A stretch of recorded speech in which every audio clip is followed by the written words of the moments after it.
নমস্কার, আমি আজ আবার চলে এসেছি আমার নতুন ভিডিও নিয়ে।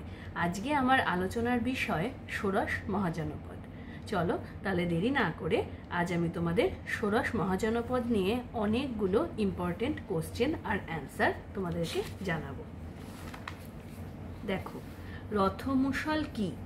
মনে রাখবে, রথমুসল হলো অজাতশত্রু কর্তৃক ব্যবহৃত একটি বিশেষ ধরনের রথ যার শরীরে থাকতো তীক্ষ্ণ ফলা।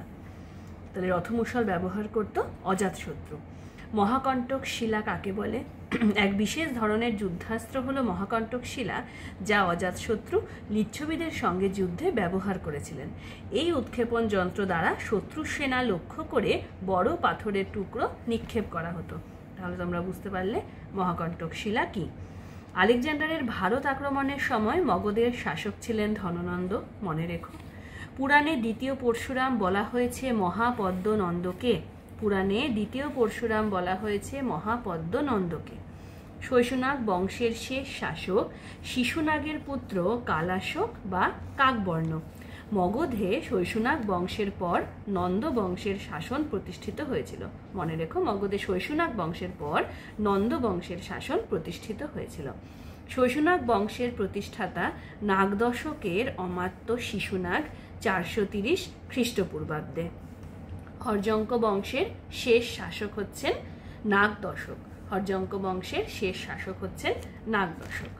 আচ্ছা, এবার দেখো, খ্রিস্টপূর্ব ষষ্ঠ শতকে রাজনৈতিক জীবন সম্পর্কে গুরুত্বপূর্ণ বৌদ্ধ এবং জৈন উপাদান হলো অঙ্গুত্তর নিকায় এবং ভাগবতী সূত্র। মনে রেখো, খ্রিস্টপূর্ব ষষ্ঠ শতকে রাজনৈতিক জীবন সম্পর্কে গুরুত্বপূর্ণ বৌদ্ধ ও জৈন উপাদান হচ্ছে অঙ্গুত্তর নিকায় এবং ভাগবতী সূত্র। উত্তর পশ্চিম সীমান্ত অংশে গড়ে উঠেছিল গান্ধার এবং কম্বোজ মহাজনপদ।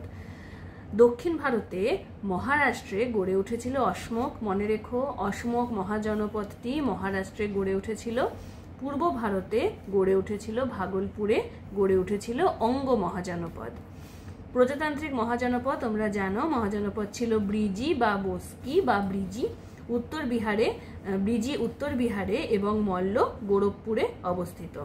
আচ্ছা, প্রজাতান্ত্রিক মহাজনপদ হচ্ছে তাহলে ব্রিজি বা বস্কি এবং মল্ল। এই ব্রিজি উত্তর বিহারে আর মল্ল গোরখপুরে অবস্থিত। এই সময় কয়েকটি প্রজাতান্ত্রিক রাজ্য বর্তমান ছিল, যেমন কপিলাবস্তুর শাক্য, রামগ্রামের কৌলীয়, পিপ্পলি বনের মৌর্য এবং কেশপুত্তরের কালামা। ষোড়শ মহাজনপদের মধ্যে অধিক শক্তিশালী ছিল কাশী, কোশল, অবন্তী এবং মগধ। ব্রিজি ছিল 8 বা 9টি গণরাজ্য নিয়ে গঠিত একটি রাষ্ট্রসংঘ। মনে রেখো, এর মধ্যে বিদেহ, লিচ্ছবি, গ্যাত্রিক ও ব্রিজি ছিল প্রধান। ব্রিজি রাষ্ট্রসংঘের রাজধানী ছিল বৈশালী। বর্তমান অযোধ্যা অঞ্চলে গড়ে উঠেছিল কোশল মহাজনপদ। মনে রেখো, কোশল মহাজনপদের রাজধানী ছিল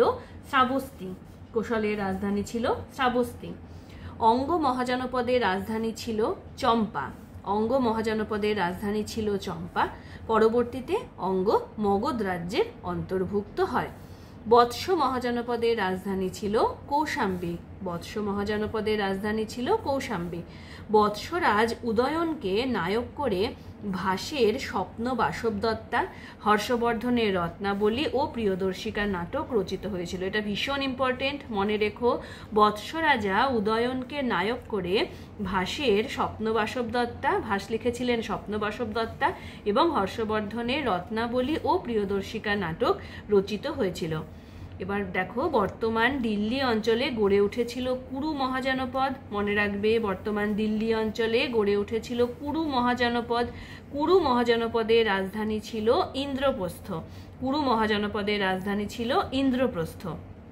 বর্তমান রাজস্থানের জয়পুর অঞ্চলে মৎস্য মহাজনপদ গড়ে উঠেছিল। মনে রেখো, বর্তমান রাজস্থানের জয়পুর অঞ্চলে মৎস্য মহাজনপদ গড়ে উঠেছিল। মৎস্য মহাজনপদের রাজধানী ছিল বিরাটনগর বা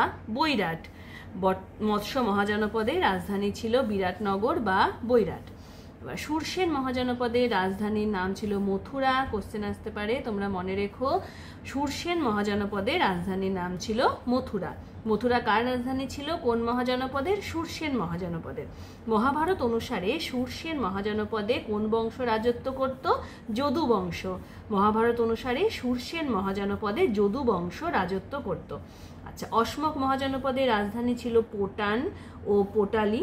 এটি বর্তমানে তেলেঙ্গানা রাজ্যের বোধান নামে পরিচিত। মনে রেখো, অশোক মহাজনপদের রাজধানী হচ্ছে পোটান বা পোটালি।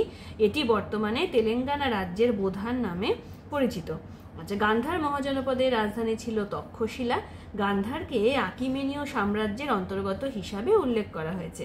গান্ধার মহাজনপদের রাজধানী হলো তক্ষশিলা, আর গান্ধারকে আকিমেনীয় সাম্রাজ্যের অন্তর্গত হিসাবে উল্লেখ করা হয়েছে। চলো এবার পরের প্রশ্ন উত্তরটা দেখি। কম্বোজ মহাজনপদের রাজধানী ছিল রাজপুর। মনে রেখো, কাশী মহাজনপদের রাজধানী ছিল বারাণসী। চেদি মহাজনপদের রাজধানী সত্যিবতী বা শুক্তিমতী। মনে রেখো, এগুলো তোমরা নোট করে নিও, অবশ্যই এগুলো ভীষণ ইম্পর্টেন্ট। পাঞ্চাল রাজ্য গঙ্গা নদী দ্বারা উত্তর এবং দক্ষিণ অংশে বিভক্ত ছিল। খুব ইম্পর্টেন্ট, পাঞ্চাল রাজ্য গঙ্গা নদী দ্বারা উত্তর ও দক্ষিণ অংশে বিভক্ত ছিল। উত্তর অঞ্চলের রাজধানী ছিল অহিচ্ছত্র এবং দক্ষিণ অংশের ছিল কাম্পিল্য। অবন্তী রাজ্য উত্তর ও দক্ষিণ অংশে বিভক্ত ছিল বেত্রবতী নদী দ্বারা। মনে রেখো, অবন্তী রাজ্য উত্তর ও দক্ষিণ অংশে বিভক্ত ছিল বেত্রবতী নদী দ্বারা। উত্তর অবন্তীর রাজধানী ছিল উজ্জয়িনী এবং দক্ষিণ অবন্তীর রাজধানী ছিল মাহিষ্মতি। মনে রেখো। আচ্ছা, এবার দেখো, মল্ল মহাজনপদের রাজধানী দুটির নাম হলো যথাক্রমে কুশিনারা বা কুশিনগর ও পাবা। মল্ল মহাজনপদের রাজধানী দুটির নাম যথাক্রমে কুশিনারা বা কুশিনগর ও পাবা। কম্বোজ, কুরু, মল্ল মহাজনপদ রাজতন্ত্র থেকে গণরাজ্যে বা প্রজাতন্ত্রে রূপান্তরিত হয়েছিল। অর্থশাস্ত্রে উল্লেখ করা হয়েছে এই মহাজনপদগুলিতে সংঘ শাসন প্রবর্তিত হয়েছিল। এই কম্বোজ, কুরু, মল্ল এই মহাজনপদগুলিতে অর্থশাস্ত্রে বলা হয়েছে সংঘ শাসন প্রবর্তিত হয়েছিল। কোশলের রাজা প্রসেনজিৎ, কোশলের রাজা ছিলেন প্রসেনজিৎ। বৎস মহাজনপদের রাজা উদয়ন, ইনারা বুদ্ধের সমসাময়িক ছিলেন। ভীষণ ইম্পর্টেন্ট এটা। কোশলের রাজা প্রসেনজিৎ, বৎস মহাজনপদের রাজা উদয়ন বুদ্ধের সমসাময়িক ছিলেন। আচ্ছা, রাষ্ট্রের উৎপত্তি সম্পর্কে বৌদ্ধ তত্ত্ব অনুসারে আইন ও শৃঙ্খলা রক্ষার জন্য মানুষরা সর্বসম্মতভাবে একজনকে নেতা নির্বাচিত করেছিল। নির্বাচিত এই ব্যক্তিকে বলা হতো মহাসম্মত। ঠিক আছে, নির্বাচিত এই ব্যক্তিকে বলা হতো মহাসম্মত। তিনি ছিলেন শাসনকর্তা ও বিচারক। মহাসম্মত ছিলেন শাসনকর্তা ও বিচারক। মগধ মহাজনপদকে কেন্দ্র করে সর্বভারতীয় সাম্রাজ্য গড়ে উঠেছিল। তোমরা জানো, শেষ পর্যন্ত মগধ মহাজনপদকে কেন্দ্র করে সর্বভারতীয় সাম্রাজ্য গড়ে উঠেছিল। মগধের প্রাচীন রাজধানীর নাম ছিল গিরিব্রজ বা রাজগৃহ। মগধের প্রাচীন রাজধানীর নাম ছিল গিরিব্রজ বা রাজগৃহ, আর পরবর্তীকালে পাটলিপুত্র নগরটি মগধের রাজধানীতে স্থানান্তরিত হয়। পরে হয় পাটলিপুত্র। তারপর দেখো, ব্রহ্মদত্তকে পরাজিত করে বিম্বিসার অঙ্গরাজ্য জয় করেছিলেন। ব্রহ্মদত্তকে পরাজিত করে বিম্বিসার অঙ্গরাজ্য জয় করেছিলেন। গান্ধার রাজ পুক্কুসতি বিম্বিসারের কাছে দূত পাঠিয়েছিলেন। মনে রেখো, গান্ধার রাজ পুক্কুসতি বিম্বিসারের কাছে দূত পাঠিয়েছিলেন। আচ্ছা, বিম্বিসার বৌদ্ধ সংঘকে করণ্ড বেনুবন নামক এক উদ্যান দান করেছিলেন। এটা খুব ইম্পর্টেন্ট। বিম্বিসার বৌদ্ধ সংঘকে করণ্ড বেনুবন নামক এক উদ্যান দান করেছিলেন। হরজঙ্করাজ অজাতশত্রুর সময়ে বিবাহের যৌতুক হিসাবে মগধের সঙ্গে যুক্ত হয় কাশী। এটাও খুব ইম্পর্টেন্ট। হরজঙ্করাজ অজাতশত্রুর সময়ে বিবাহের যৌতুক হিসাবে মগধের সঙ্গে যুক্ত হয়েছিল কাশী। আর বর্ষাকর ছিলেন অজাতশত্রুর মন্ত্রী। বর্ষাকর ছিলেন অজাতশত্রুর মন্ত্রী।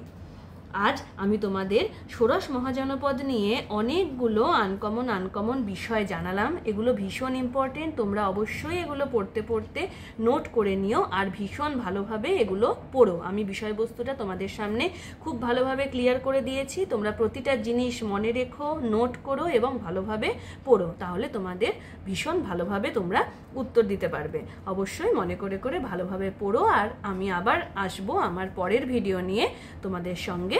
তখন আমার পরের ভিডিওতে দেখা হবে। আমার সঙ্গে থেকো, আর এরকম ভালো ভালো ইনফরমেশন পাওয়ার জন্য আমার ভিডিও দেখতে থেকো। নমস্কার।